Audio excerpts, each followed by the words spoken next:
commissioners.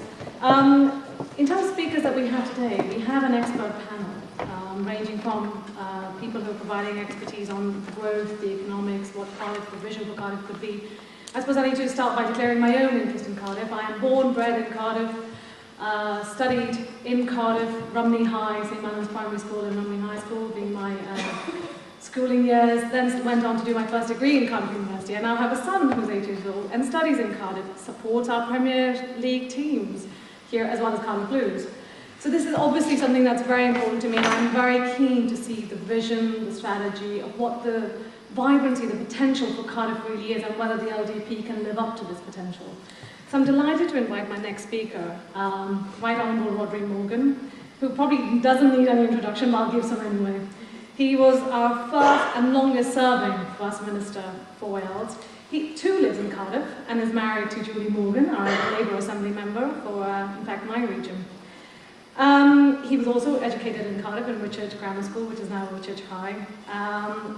And Rhodri is going to set a bit of context in terms of what is the potential for Cardiff, where are we headed, what is the potential that we would like to see for it as a capital city for Wales by 2025, 2026. So I'm delighted to have Rhodri with us tonight. Thank you.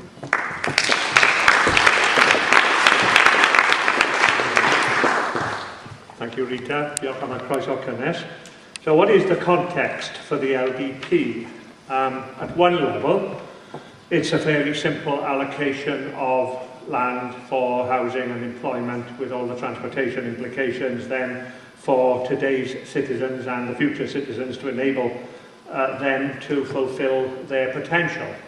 It is not an exercise in civic boosterism, but it does have to take place against the context of trying to work out which cities worldwide are going to do reasonably well, explosively well, badly or very badly, or just simply average. And the cities which will prosper, and when we say cities, basically at a global level, we don't actually mean cities, we mean city regions, are those which have the education and skills, those which have the infrastructure, included these days the IT infrastructure, and those which have the environment, which includes these days the kind of cultural and scientific and technological buzz to attract and hold enterprising people. That is, not just people who fill jobs, but actually create jobs.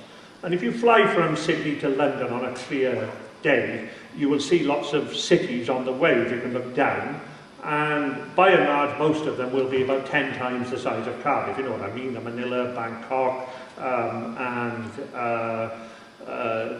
Jakarta, and Mumbai, and so forth. I mean, world cities are by and large 3.5 to 4.5 million people minimum, and obviously Cardiff is not in that league.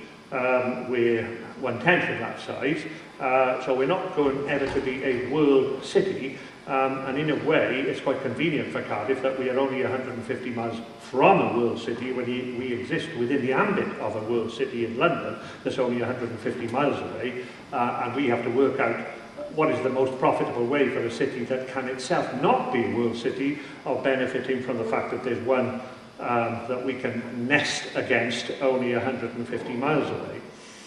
And you can tell the importance of that in that if you switch context from Wales and London to France, the most rapidly growing parts of France, urban areas in France, are not in Paris and not in the Ile-de-France, the equivalent of the home counties. They are in fact the Rennes city region and the Nantes city region. And I can tell you now, it's not because of the nightlife.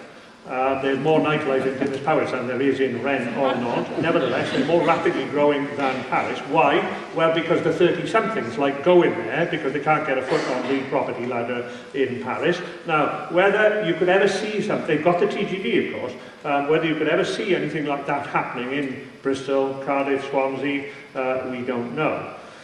So, Cardiff has a symbiotic relationship with its city region, but its city region has been declining for 90 years. The hinterland has been declining since the 1920s, and it's remarkable that Cardiff has managed to survive a 90-year-long decline. Normally cities do well as service centres for their catchment areas. Now, Cardiff was growing explosively because its catchment area was growing explosively until the 1920s, but since then the catchment area has been declining and Cardiff has survived that. Population growth appears to be strong in Cardiff, again surviving the impact of the recession of the past 5 years, the worst in 75 years. Population of England is growing rapidly, the population of Northern Ireland even more rapidly, Scotland relatively slowly, Wales in between England and Scotland, but Cardiff seems to be growing at a quite English-type level, if you like the urbanised areas of England, rather than like the rest of Wales.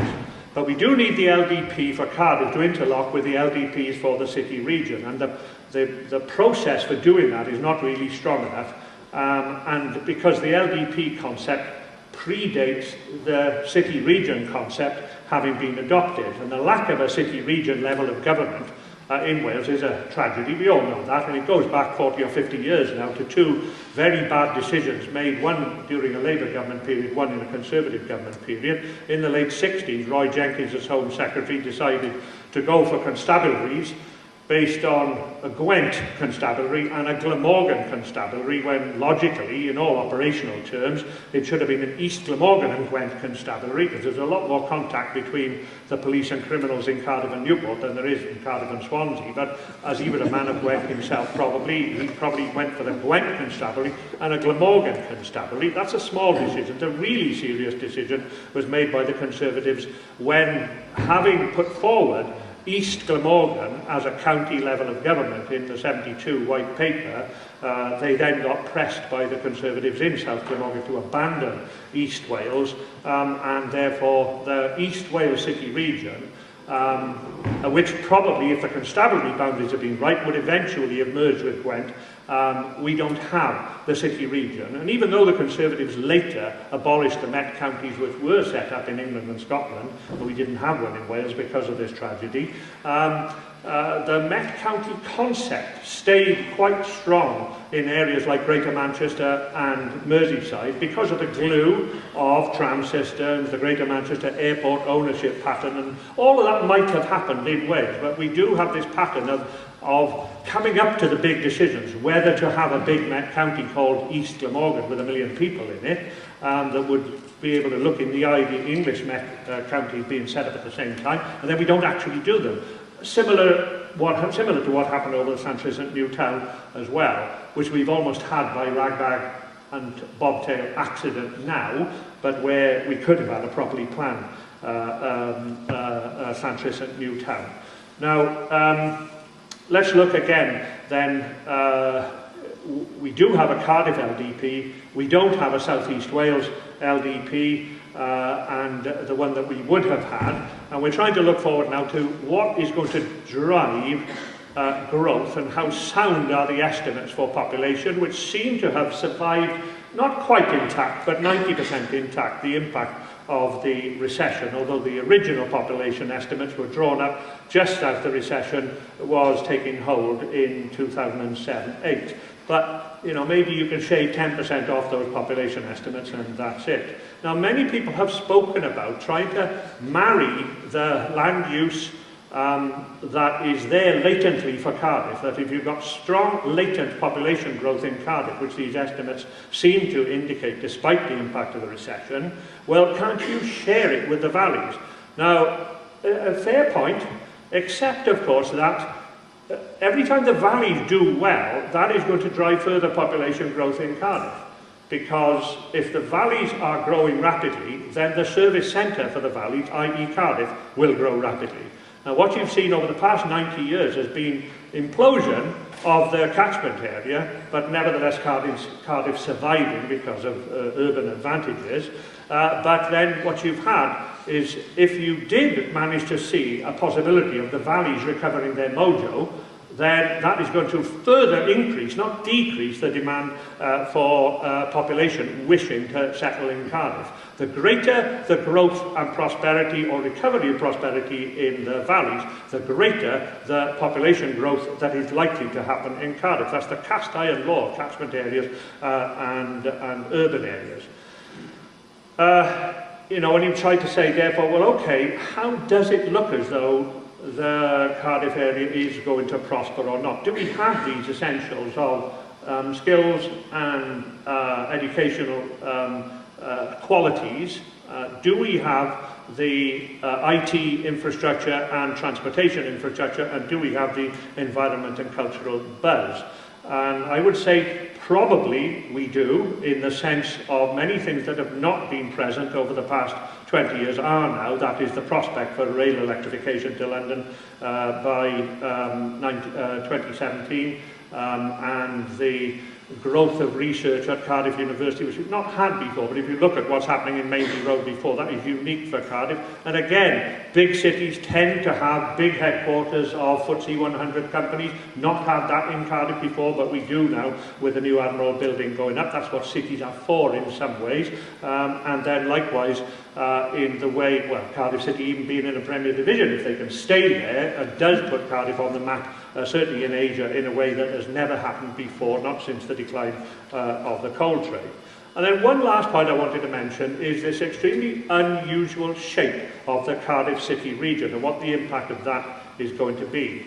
Cardiff is very, very unusual as a city region in that there are more people living in the outer circle than in the inner circle. Normally cities have densely populated cores, followed by reasonably densely populated suburbs, followed by low-density exurbs, and then you have, you know, open countryside. Dublin being a classic example, where you've got a natural green belt of about 200 miles around Dublin.